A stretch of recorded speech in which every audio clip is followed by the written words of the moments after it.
So true. I mean, when you think about, like, I'm 54 years old right now. Like that. I mean, it just fucking flew by. Yeah. And you think when you're young that you have all this time. You have no time. There's no time. I mean, one of the quotes on the wall in the gym in there is, He's hooking. He's hooking. Damn, Rod, come on. What's the matter with you? Tomorrow. There is no tomorrow. you know, there is no tomorrow from Rocky 3, you know, there is no tomorrow. Fuck that shit. Let's get all this shit done today.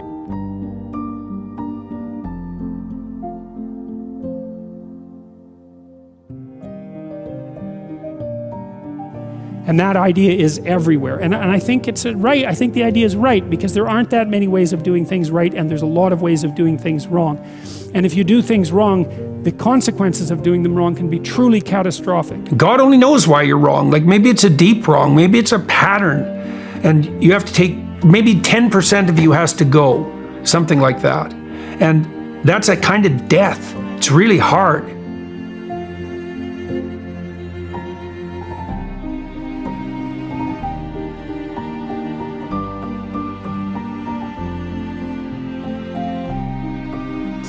Part of their transformation into great literary figures was the fact that they were out of their country, and now they could see what their country was, because you can't see what your country is until you leave it. So you have to go into the unknown, and that's God's first command. Go into the unknown, because you already know what you know.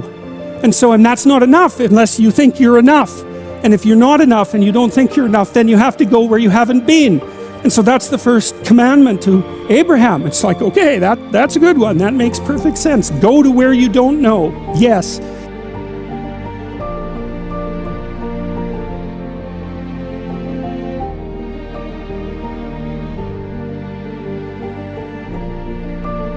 Have to make sacrifices. And what do you have to sacrifice? You have to sacrifice that which is most valuable to you currently that's stopping you. And God only knows what that is. It's certainly the worst of you. It's certainly that. And God only knows to what degree you're in love with the worst of you. That sacrificial issue is so important because you are not committed to something unless you're willing to sacrifice for it. Commitment and sacrifice are the same thing.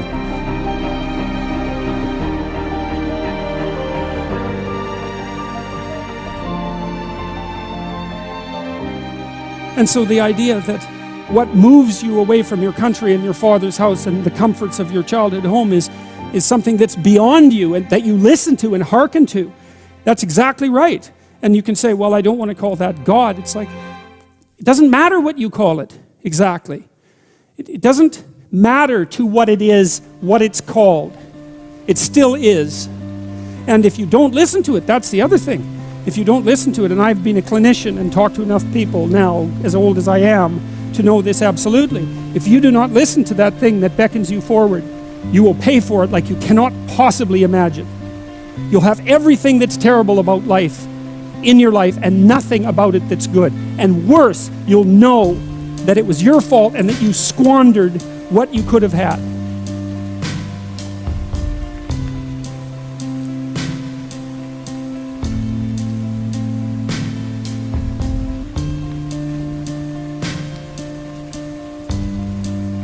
And so people will insist that they're right so they don't have to change.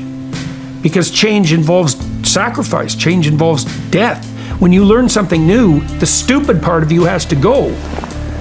And it has to die, and that's actually painful. You might have put a lot of work into that stupid part of yourself. You know, and then you have to let it go. And then it's not like like I said, it's not like you're better as soon as you let it go. No, you're just lost on that front. Then you have to figure out what to do instead. And the answer is, if not that, then something. What if it's a mistake? It's a mistake. Rest assured. What do you know? You're going to stumble around, right? And what's going to happen is this. You're going to not stay in stasis. You're not going to wander around in circles. And I see people like that. They said, well, I never knew what to do, and now I'm 40. It's like, that's not so good. That's not so good. And you might say, well, and there is a literature too that suggests that people are a lot more unhappy when they look back on their lives about the things they didn't do than they are about the mistakes they made while they were doing things. And so that's really worth thinking about too, because there's redemptive mistakes. And a redemptive mistake would be a mistake that you make when you go out and try to do something. You know, you think, okay, I'm going to try to do this. And you're not good at it. You make a bunch of mistakes. It's like, what's the consequence if you pay attention? Is you're not quite so stupid anymore. That's the thing, is you've been informed by the results of your errors. And so what happens is you follow the beacon, you follow the light. And you're blind, so you don't know where the light is. It's dimly apprehended only, and you're afraid to follow it. But you decide to take some stumbling steps towards it. And as you take stumbling steps towards it, you become illuminated and enlightened and informed because of the nature of your experience, because you're pushing yourself beyond where you are, and you're going into the country that you have not yet been in, and you learn something. And so they look for reasons to convince themselves on why they're sinning. Why do you think why is it so hard for people to just admit wrong instead of justifying? Well, so that's related to that question you had about pride.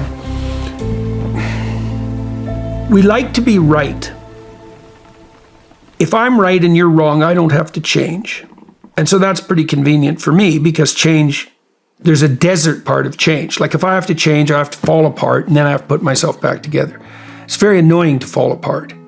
She wants to grow up and have kids and have a life. She accepts her mortality. She accepts her maturity. Peter Pan has to content himself with Tinkerbell. She doesn't even exist. She's like the fairy of porn. She doesn't exist. She's the substitute for the real thing. And so, but the dichotomy that you're talking about is very tricky, because there's a sacrificial element in maturation, right? You have to sacrifice the pluripotentiality of childhood for the actuality of a frame. And the question is, well, why would you do that? Well, one reason is it happens to you whether you do it or not. You can either choose your damn limitation, or you can let it take you unaware when you're 30, or even worse, when you're 40. And then that is not a happy day.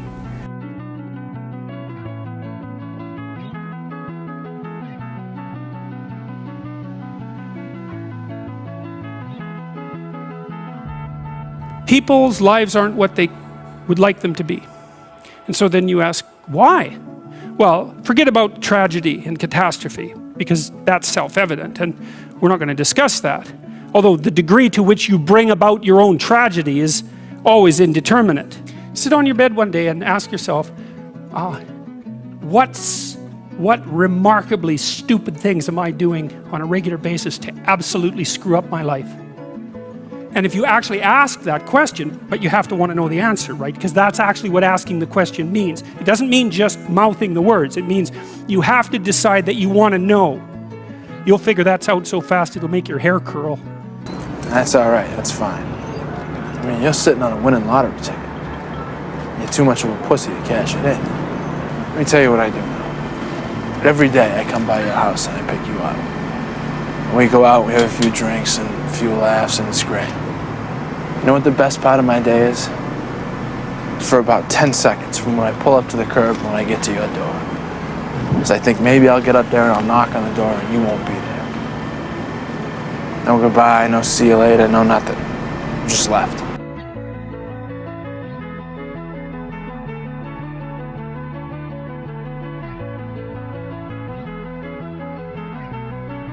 Maybe you're threatened by your own inadequacy. That might be part of it. Maybe that's partly what you imagine as a monstrous force, because your proclivity towards procrastination and your weakness of character is part and parcel of why you happen to be in the underworld.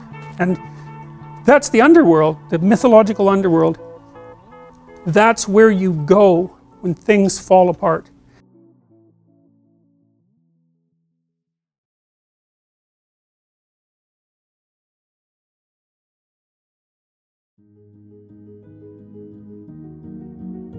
And it's painful, but the thing is that even though you've traveled 20 miles, let's say, on that road, and you've only moved 3 miles forward, you've moved 3 miles forward instead of falling backwards, because that's the thing too, is that if you stand still, you fall backwards.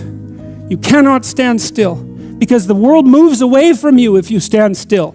And there's no stasis, there's only backwards. And so if you're not moving forwards, then you're moving backwards. And that's more of the underlying truth of the Matthew principle. To those who have everything, more will be given. From those who have nothing, everything will be taken. It's a warning. Do not stay in one place. Inside, baby. Side to side. Move your head. Watch him now. Watch him. Right. Remember, he's got two hands, right?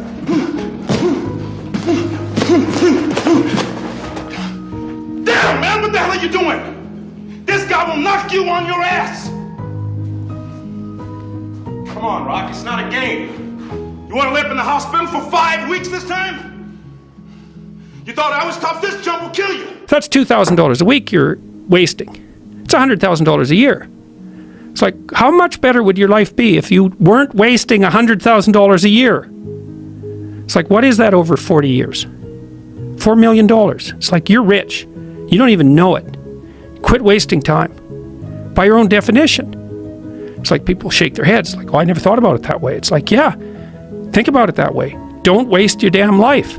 And then you think, well, why would people be resistant to that message? It's like, well, you really want to wake up and figure out that you're wasting half your life?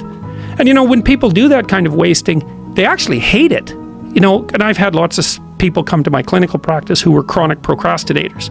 You know, and so they're watching YouTube videos, say, but not ones that are good for them, although sometimes they will do that, but just browsing in that kind of mindless way that you do when you're not paying attention and you're trying to kill time. And people doing that, they feel bad, they get depressed, they feel anxious, they can't get away from it, they feel kind of quasi-addicted. That's what they're saying about social media now. It's a huge issue with young kids. Absolutely. But there's this feeling of kind of internal rot and corruption that goes along with it. It's like, yeah, well, you're wasting your life.